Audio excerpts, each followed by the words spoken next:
गधा और भेड़िया की कहानी।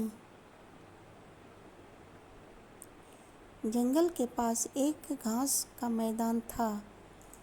एक मोटा ताजा गधा रोज वहाँ हरी घास चरने आया करता था। एक दिन वह बड़े मज़े से घास के मैदान में चर रहा था। तभी जंगल से एक भेड़िया वहाँ आ गया। वह शिकार की तलाश में निकला था। उसे बड़े जोरों की भूख लगी थी। गधे को देख वह बड़ा खुश हुआ और सोचने लगा, इस गधे का शिकार कर कई दिनों के भोजन का बंदोबस्त हो जाएगा। वह अवसर की ताक में एक पेड़ के पीछे छिप गया और गधे पर नज़र रखने लगा। घास चरते गधे ने उसे देख लिया था और वह समझ गया था कि भेड़िया उसे मारने की फिराक में है। वह यह सोच ही रहा था कि भेड़िया उसकी ओर आने लगा। जान बचाने के लिए गधे ने एक युक्ति लगाई और लंगड़ा कर चलने लगा। उसे यूं लंगड़ा कर चलते देख भेड़िए ने पूछा, क्यों, क्या बात है? तुम यूं लंगड़ा कर क्यों चल रहे हो? क्या बताऊं भेड़िए भाई, मेरे पैर में कांटा चुभ गया है। बड़ा दर्द हो रहा है, इसलिए यूं लंगड़ा कर चल रहा हूँ। क्या तुम ये कांटा निकाल दोगे? मैं?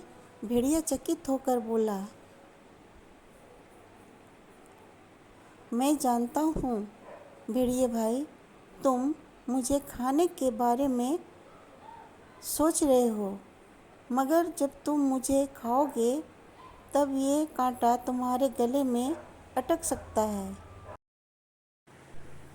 इसलिए इसे निकालना ज़रूरी है। गधा सही कह रहा है, खाते समय मैं बेकार की मुसीबत क्यों मोल लूँ। इसका कांटा निकाल ही देता हूँ, फिर मार कर मज़े से खाऊंगा। वह बोला, जरा दिखाओ तो तुम्हें कहाँ कांटा चुभा है। गधे ने अपना पैर उठा दिया। भेड़िया उसके पैर के पास गया और कांटे को ढूंढने लगा। जब गधे ने देखा कि भेड़िए का ध्यान पूरी तरह से उसके पैर पर है, तो उसने एक जोरदार दुलत्ती उसको मार दी।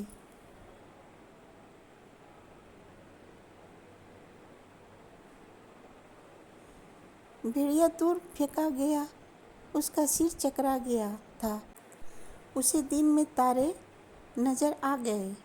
जब वह संभला और उठा तो देखा कि गधा उसकी पहुंच से बहुत दूर भाग चुका है। इस तरह अपनी सूझबूझ से गधे ने अपनी जान बचाई। भेड़िया सोचने लगा, काम मेरा नहीं बल्कि वैद्य का था, अर्थात कांटा निकालने का काम उसे करने के चक्कर में मैंने दुलत्ती भी खाई और अपने शिकार से हाथ धो बैठा। आइंदा से उस काम में कभी हाथ नहीं डालूँगा जो मुझे नहीं आता।